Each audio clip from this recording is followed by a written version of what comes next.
In the realm of gods and men, a timeless tale unfolds. The Trojan War, a clash of empires, love, and destiny. Heroes rise, cities fall, and the fates of gods and mortals intertwine. Brace yourself for an epic journey into the heart of ancient legend. Over 1,000 years before the birth of Christ, in the eastern end of the Mediterranean Sea, there existed a grand, populous, and powerful city that was unparalleled in the world. This city was called Troy or Troia, and even today, no city can match its fame. Its eternal fame was due to a war described in one of the greatest epics of all time, the Iliad, which was caused by rivalry and discord among jealous and vengeful goddesses. Eris, the goddess of trouble, wasn't liked by the other gods on Mount Olympus. Whenever there was a party, they purposely didn't invite her. Angry, Eris crashed a big wedding and threw a golden apple with, "For the most beautiful," written on it. 3 goddesses, Aphrodite, Hera, and Athena, wanted it. Zeus said they should ask a prince named Paris to decide. Although Paris was a prince, he lived as a shepherd because his father, King Priam, who ruled the land of Troy, had heard that this young man would one day bring ruin and destruction to his land. For this reason, he had sent him to the countryside. When Paris saw the goddesses, he was amazed, but he wasn't allowed to pick the prettiest one directly. He was only allowed to judge by the gifts they offered and decide which gift was most worthy. Hera promised to make him the ruler and lord of Europe and Asia. Athena promised to make the Trojans victorious over the Greeks and destroy the land of Greece. Aphrodite said she would give him the most beautiful woman in the world. Paris, a weak and cowardly young man, as events later proved, accepted the final gift. This was the judgment of Paris that gained fame everywhere and ignited the flames of the Trojan War.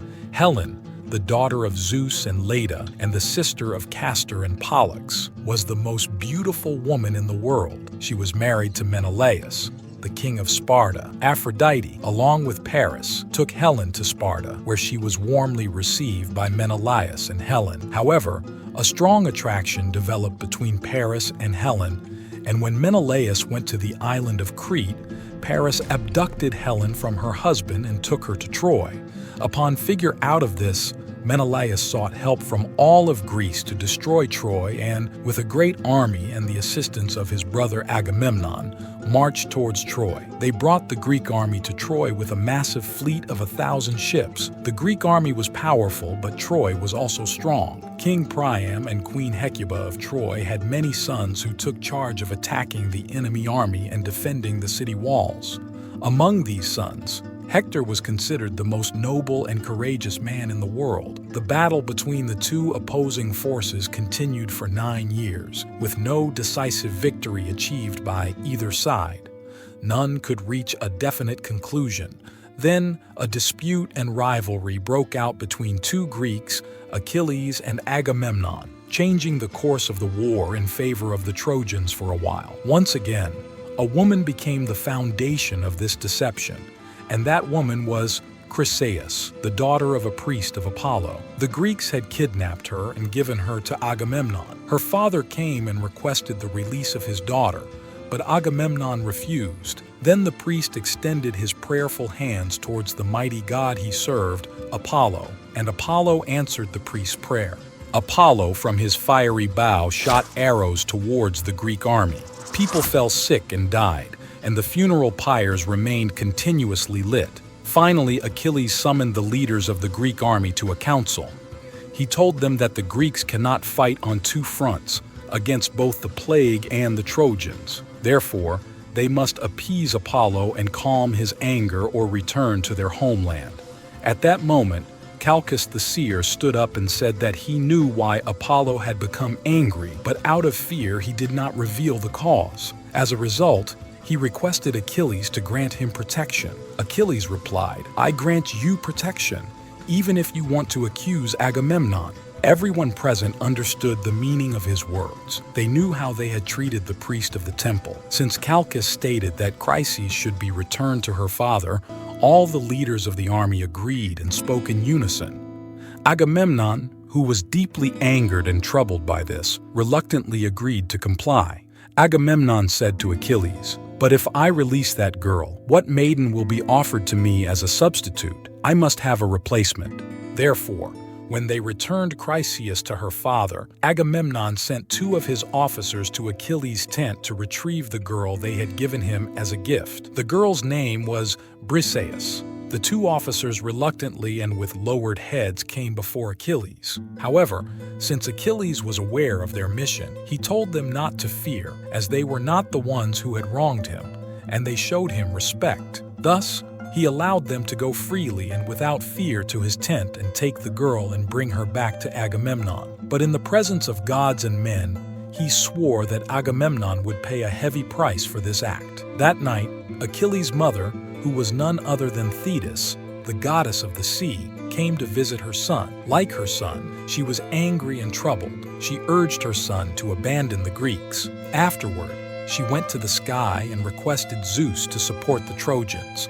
However, Zeus did not show any willingness to carry out this request because the war had now reached Mount Olympus. The gods were lined up against each other. Aphrodite, the supporter of Paris, was undoubtedly opposed by Hera and Athena. Ares, the god of war, always supported Aphrodite, while Poseidon, the god of the seas, supported the Greeks, who were seafaring people. But eventually, Achilles withdrew from the war. With Achilles' withdrawal from the war, the tide shifted in favor of the Trojans. They pushed forward until the brink of destruction of all the Greeks and their ships. The Trojans forced them to retreat close to the shore. However, at that moment, Patroclus, Achilles' close friend who was deeply angered by this defeat, reproached Achilles for dragging their compatriots to ruin. He asked Achilles to lend him his armor, hoping that the Greeks might think he had come to fight and regain their morale. Achilles reluctantly gave him his armor, but when Patroclus put on Achilles' armor and entered the battlefield, the Trojans mistook him for Achilles himself, and a fierce battle erupted. Patroclus fought valiantly and killed many Trojan warriors, driving them back. However, Apollo, the god who favored the Trojans, intervened and struck Patroclus, weakening him. He was then killed by Hector, the Trojan prince and the greatest warrior of their side. Upon hearing the news of Patroclus's death, Achilles was consumed by grief and anger. He swore revenge and decided to rejoin the battle. Thetis, his mother, asked Hephaestus, the god of fire, to forge a new set of armor for Achilles. With his new armor and renewed determination, Achilles unleashed his wrath upon the Trojans. He sought out Hector, and in a one-on-one battle, Achilles emerged victorious, killing Hector and dragging his body behind his chariot. The death of Hector deeply saddened the Trojans, and they mourned their fallen prince. Priam, the king of Troy and Hector's father, approached Achilles and begged him to return Hector's body for proper burial. Touched by Priam's plea, Achilles agreed and allowed the Trojans to mourn and bury Hector with honor. Achilles, as his mother had previously told him, was fully aware that his own death would come after Hector's death. Before his own inevitable death and the end of his warrior days, this hero displayed another magnificent feat.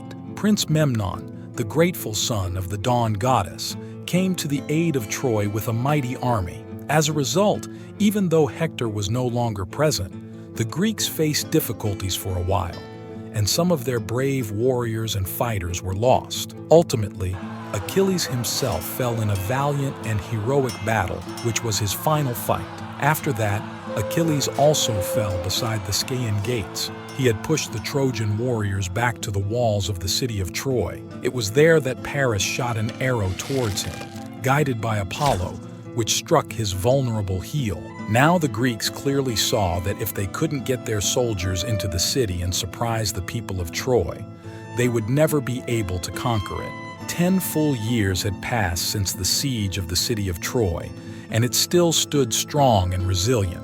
Just like the first day, the city walls remained intact and sturdy, and no serious and decisive attack had been made. The Greeks either found a hidden passage to enter the city or accepted defeat. The result of this new plan and perspective was the creation of a wooden horse. As everyone knew, this scheme was designed by the cunning and deceitful mind of Odysseus. He ordered a giant wooden horse to be built, hollow inside and large enough to accommodate a number of soldiers. Once the wooden horse was ready, he instructed a few commanders of the army to enter it, even though it was difficult, and hide inside, with Odysseus himself also going inside the horse with them. All these individuals, except for the son, Neoptolemus, were terrified because it was truly a dangerous task. The plan was for the Greeks to apparently pretend that they had dismantled their camp and sailed away, but in reality, they had positioned themselves to hide behind the nearest island where the Trojans couldn't see them. They were safe there, and if things turned against them, they could return to their homeland. However, only the individuals inside the wooden horse would be killed. But Odysseus, as expected, did not overlook this fact. He had ordered that only one Greek should remain evacuated from the camp so that he could tell a story to the Trojans that would convince them and allow the wooden horse to be brought inside the city without inspection. It was even planned that during the darkest hours of the night, the Greeks inside the horse would come out and open the city gates in front of the Greek soldiers who were supposed to return and wait in front of the city walls. Finally, the night of executing this plot arrived, and as a result, it was also the last day of Troy's existence. The guards of Troy, stationed atop the city walls, witnessed two astonishing and awe-inspiring scenes. They saw the monumental statue of a giant horse at the entrance of the Scaean gates, something they had never seen before. This amazing horse, although motionless and lifeless, appeared menacing. The camp was silent, deserted, and devoid of any movement, and no Greek could be seen. The ships had all gone, except for one conclusion drawn from these circumstances. The Greeks had finally given up fighting and returned to Greece. They had accepted defeat. The people led the horse through the city gates and brought it to the temple of Athena to offer their thanks. They rejoiced, believing that the war had ended and that Athena's favor had granted them peace. They returned to their homes, feeling relieved, safe, and tranquil, as they hadn't experienced such security in 10 long years. In the dead of night, the hidden door within the horse's body opened. The leaders of the Greek army, one by one, descended from within the horse. They moved stealthily and swiftly toward the city gates, which were opened for them. At that moment, while Troy lay deep in slumber, the Greek forces entered. They performed their first task silently, entering the city without a sound. Then they began setting the buildings ablaze.